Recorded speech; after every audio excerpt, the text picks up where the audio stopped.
बिस्मिल्लाहिर्रहमानिर्रहीम। नाज़रीन अस्सलाम वालेकुम। मैं हूं आपका मेज़बान साबिर शाकिर वफाकी दारुल-हुकूमत इस्लामाबाद से कुछ ताज़ा तरीन इत्तलाआत और अहम खबरें आपसे शेयर करते हैं। पाकिस्तान के सियासी हालात व वाक़यात और ख़ास तौर पे मुआशी सूरत हाल दोनों एक दूसरे से जुड़े हुए हैं। इस वक्त पाकिस्तान आलमी मालियाती इदारों के शिकंजे में है और मुकम्मल तौर पे उनकी डिक्टेशन पर चल रहा है। अगर उनकी डिक्टेशन नहीं मानी जाएगी, उनके मुतालबात नहीं माने जाएंगे, तो फिर हमारी मईशत आगे नहीं बढ़ सकेगी और न ही फिर हम बहैसियत मुल्क और बहैसियत कौम तरक्की कर सकेंगे, क्योंकि हमारी मईशत कर्जों में डूबी हुई है। लेकिन इसके बावजूद हम अपने अलल्लों तलल्लों से बाज नहीं आ रहे और फ्री एंड फेयर इलेक्शन, साफ शफाफ इंतखाबात, गैर जानिबदार इंतखाबात, ये है सबसे बड़ा मुतालबा। और ये पाकिस्तान की कौम का भी मुतालबा है और ये पाकिस्तान से बाहर आलमी मालियाती इदारों का और हमारे दोस्त ममालिक का और तमाम दुनिया का, अक़वाम आलम का ये मुतालबा है कि फ्री एंड फेयर इलेक्शन हो जो जमहूरी तकाज़ों के ऐन मुताबिक हो। लेकिन हम उसमें बाज नहीं आ रहे और हम ये समझ रहे हैं कि हम धोखा दे देंगे, IMF को धोखा दे देंगे, वर्ल्ड बैंक को दे देंगे, दीगर अक़वाम आलम को दे देंगे और ब्लफ करवा के हम कहीं ना कहीं से निकल जाएंगे। उसकी वजह यह है कि प्री पोल रिगिंग उरूज पे है इस वक्त, जो इलेक्शन से पहले जिसको पॉलिटिकल इंजीनियरिंग कहते हैं, मैनूवरिंग कहते हैं, वो उरूज पे है और रिगिंग भी उरूज पे है। सब कुछ इस वक्त तक क्या क्या किया जा चुका है। पाकिस्तान तहरीक इंसाफ तो अपने तौर पे इमरान खान साहब जेल में बैठे हैं, वो सिर्फ इलेक्शन का मुतालबा कर रहे हैं। लेकिन बाहर क्या हो रहा है वो सबसे पहले तो इलेक्शन जो है वो डिले से डिले होते गए और कोशिश ये थी कि ये ना करवाए जाएं। लेकिन अब चूंकि इलेक्शन जरूर करवाने पड़ रहे हैं और आखिरी इत्तला आने तक वो होंगे, और उसकी वजह कोई मैं और आप नहीं है या हमें मेरा और आपका कोई डर नहीं है, बल्कि ये डर और खौफ है आलमी मालियाती इदारों का।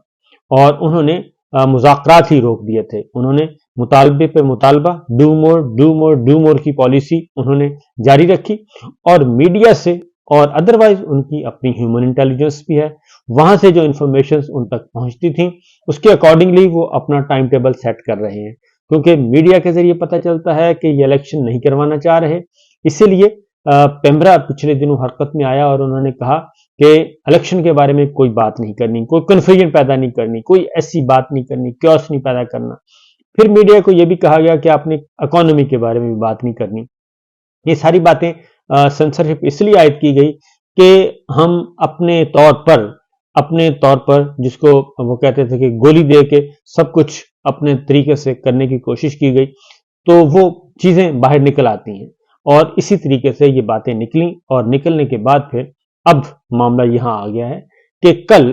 फर्स्ट टाइम ऐसा हुआ कि चीफ इलेक्शन कमिश्नर को स्टेटमेंट देना पड़ी कि 8 फरवरी को हर सूरत में पोलिंग होगी। फिर वजीर इत्तलात मुर्तजा सोलंकी साहब आए, उन्होंने भी कहा कि 8 फरवरी को पोलिंग होगी।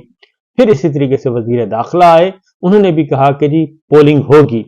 तो कल ये सारी यकीन दहानियां मुझे और आपको नहीं करवा रहे थे, ये यकीन दहानियां करवाई जा रही थी, ये मैसेज दिया जा रहा था बाहर कि जनाब हम तैयार हैं, इलेक्शन आप तक जो इत्तला पहुंची है वो दुरुस्त नहीं है, हम इलेक्शन करवाने के लिए संजीदा हैं। और फिर पहली दफा ये कहा चीफ इलेक्शन कमिश्नर ने कि हम इलेक्शन शेड्यूल का ऐलान बर वक्त कर देंगे।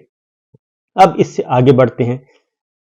क्योंकि 2 दिन पहले तक तो वजारत खजाना पैसे ही नहीं दे रही थी और ये अचानक उन्होंने फिर रातों रात पैसे देने पड़े, क्योंकि 8 फरवरी की तारीख भी आनन फानन हुई थी। IMF ने कदम रखा और कदम रखने के बाद उन्होंने पहला क्वेश्चन पूछा, यही पूछा था कि इलेक्शन का क्या प्रोग्राम है। तो अगले ही दिन इलेक्शन की तारीख, अगले 48 घंटे के अंदर अंदर इलेक्शन की तारीख भी फाइनल होगी, जिसका कोई वजूद नहीं था। अब फिर जब मामला आया कि इनका ख्याल था कि दिसंबर में किस्त मिलेगी, वो नहीं मिली। अब फिर IMF ने कहा कि जनाब वो शेड्यूल किधर है, तो अब वो कह रहे हैं कि हम शेड्यूल भी दे रहे हैं, इलेक्शन शेड्यूल दे रहे हैं। तो लेकिन दूसरी जानिब क्या हो रहा है, ये खास तौर पे मौलाना फजलुर रहमान साहब के लिए भी लम्हा फिक्रिया है और मौलाना फजलुर रहमान साहब के साथ साथ आसिफ अली जरदारी साहब के लिए भी लम्हा फिक्रिया है, पीपल्स पार्टी के लिए भी खास तौर पे, कि वो जो कुछ प्लान कर रहे हैं। क्योंकि बलूचिस्तान में आज भी मैं देख रहा था कि बलूचिस्तान में काफी लोग पाकिस्तान पीपल्स पार्टी में शमूलियत अख्तियार की اور ادھر بلوچستان میں مسلم لیگ نواز بھی زور آزمائی کر رہی ہے، وہ بھی زیادہ سے زیادہ لوگ اپنے مسلم لیگ نواز میں جوائننگ کروا رہی ہے۔ زرداری صاحب پاکستان پیپلز پارٹی اپنے اتحادیوں کے ساتھ مل کے حکومت بنانے کے موڈ میں نظر آ رہے ہیں کہ 2-2 4-4 6-6 ووٹ اکٹھے کر کے ہم حکومت بنائیں گے، اور دوسری جانب مولانا فضل الرحمان صاحب کہتے ہیں کہ میں نے صدر پاکستان بننا ہے، اور حالانکہ الیکشن ابھی ہوئے نہیں، اور الیکشن کا جو سامنے رزلٹ ہے ہمارے وہ ہمیں ہی نہیں پوری دنیا کو پتہ ہے۔ یہاں تک کہ اب میں آپ کو اگلی ایک انفارمیشن پاس آن کر دوں کہ جب اجلاس ہوتے ہیں، کیونکہ اوپر سے تو پالیسی آتی ہے، اوپر سے پالیسی آتی ہے کہ جی پولیٹیکل انجینئرنگ اور مینوورنگ کرنے کے طریقہ بتائیں اور زیادہ سے زیادہ سیٹیں ہم کیسے حاصل کر سکتے ہیں ہر ڈویژن لیول پہ،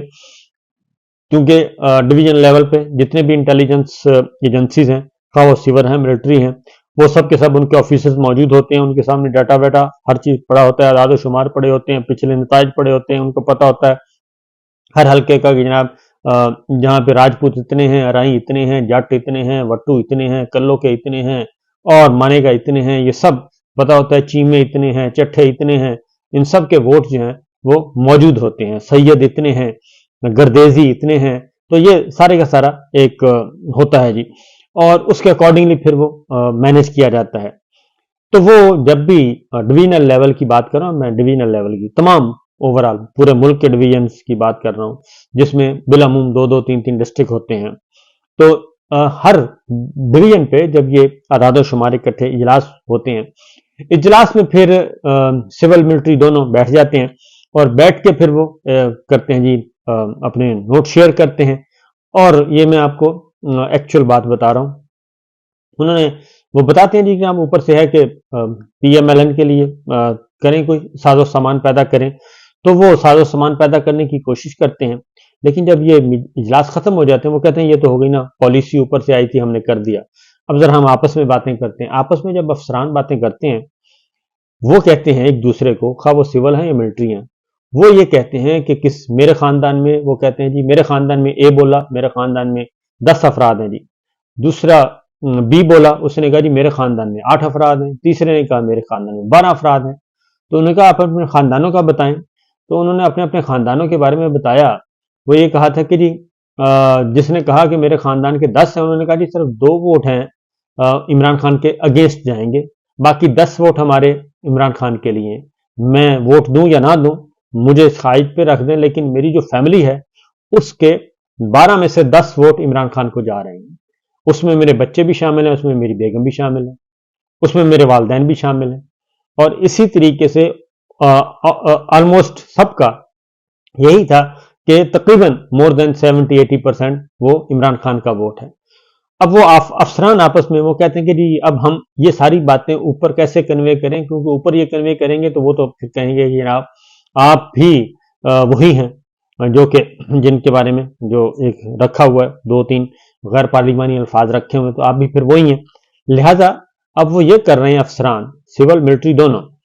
اور اس میں ہماری بیوروکریسی بھی شامل ہے، وہ یہ کر رہے ہیں کہ وہ جو اوپر سے پالیسی آتی ہے اکارڈنگلی ان کا من راضی کر دیتے ہیں، ان کا رانجھا راضی کر دیتے ہیں، اور ان کو بتا دیتے ہیں کہ جناب اس حلقے میں ہم یہ کر لیں گے تو سب کچھ ٹھیک ہو جائے گا، جبکہ ایکچوئل بات یہ ہے کہ پولنگ ڈے والے دن کوئی امکان نہیں ہے کسی بھی صورت کا کہ یہ الیکشن مینوور ہو جائے گا،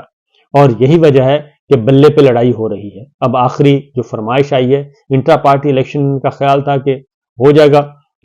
وہ نہیں ہو سکے گا، وہ ہو گیا، اب اس کو بھی متنازع بنانے کی کوشش کی جا رہی ہے، اور آج الیکشن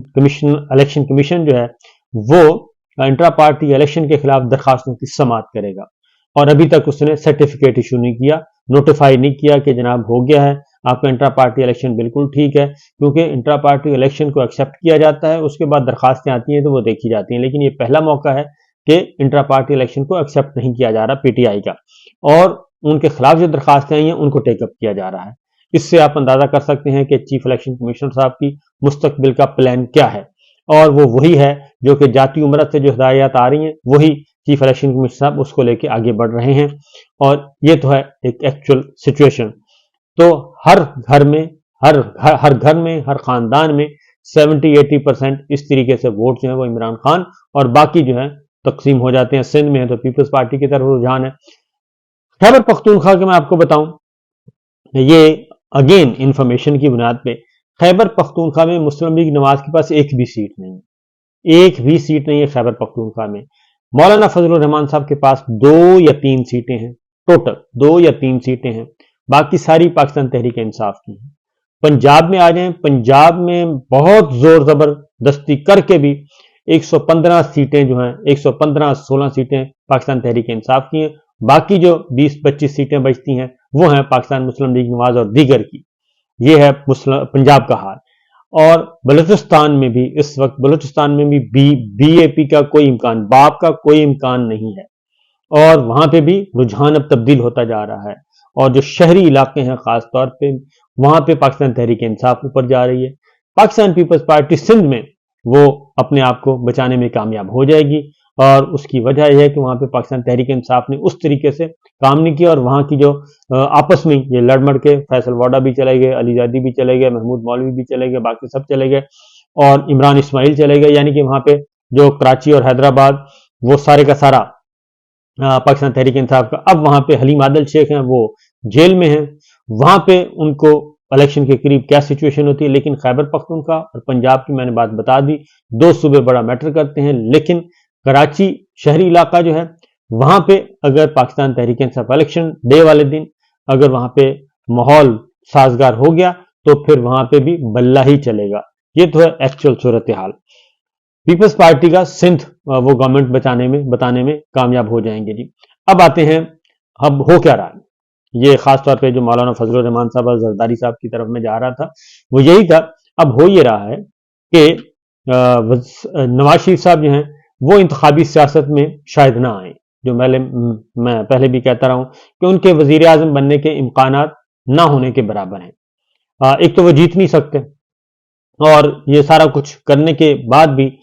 ये होना नहीं है, इलेक्शन डे वाले दिन होना नहीं है। लेकिन उनका अपना ख्याली पुलाव है, वो मैं बता देता हूं। उनका अपना ख्याली पुलाव है कि नवाज शरीफ साहब जो है वो सदर ममलिकत होंगे,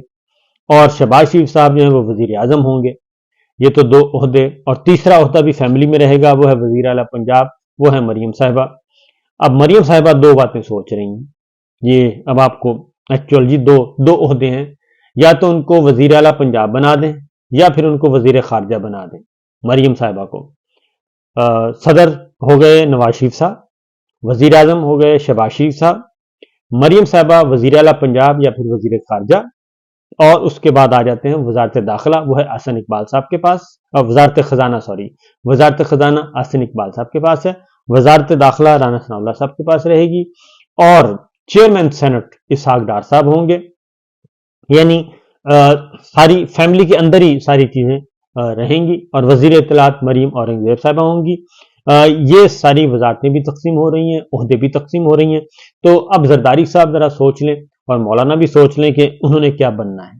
क्योंकि ये तो सारे फैमिली के अंदर सारे ओहदे जो हैं वो एडजस्ट हो गए हैं। President of Pakistan, prime minister of Pakistan, chairman senate, वजारत खजाना, वजारत दाखिला, वजारत खारजा, ये सारे, और वजारत आला पंजाब, ये तो सारी चीजें हो गई इधर। अब बाकी चीजें आप लोग तकसीम कर लें। अब अगला मसला जो है वो ये है कि ये नताइज जो हैं, क्योंकि प्री पोल रिगिंग में जो कुछ करना था वो कर चुके हैं। प्री पोल रिगिंग में क्या है जी, हल्का बंदियों का मामला था, हल्का बंदियां अपने तरीके से ये तकसीम कर चुके हैं, हल्का बंदियां अपने तरीके से बना चुके हैं। उसके बाद हल्का बंदियों के बाद जो अगला मरहला था वो था इलेक्शन डिले करना, वो डिले भी हो चुका। उसके बाद इनको निकालना था, पाकिस्तान इमरान खान साहब को माइनस करना था, वो भी कर चुके, और अब बल्ले का निशान तो है ही है। उसके बाद फिर पाकिस्तान तहरीक इंसाफ को तोड़ना था, वो भी तोड़ चुके, इस्तेहकाम पाकिस्तान पार्टी बन चुकी, उसके बाद परवेज खटक साहब बन चुके, बाकी जो 9 मई के बाद जो कुछ हुआ वो सारा हो गया। यानी कि प्री पोल रिगिंग जितनी हो सकती थी वो हो चुकी है। इसके बावजूद पोलिंग डे किसी के कंट्रोल में नहीं है, और यही असल मम्मा बना हुआ है कि पोलिंग डे अगर किसी के कंट्रोल में नहीं है तो फिर हम क्या करेंगे। यहां पे मामला फंसा हुआ है। अब बल्ले को आउट नहीं कर सकते, बल्ले को आउट करेंगे तो पूरी की पूरी सियासी जमात को आउट करना, और सियासी जमात को आउट करेंगे तो फिर इस्तेहकाम नहीं आएगा, सियासी इस्तेहकाम سیاسی استحکام نہیں آئے گا تو معاشی استحکام نہیں آئے گا. تو یہ ہے سچویشن، یہ ہے معاملہ. دیکھیے آگے آگے ہوتا ہے کیا. اجازت دیجیے، اللہ حافظ.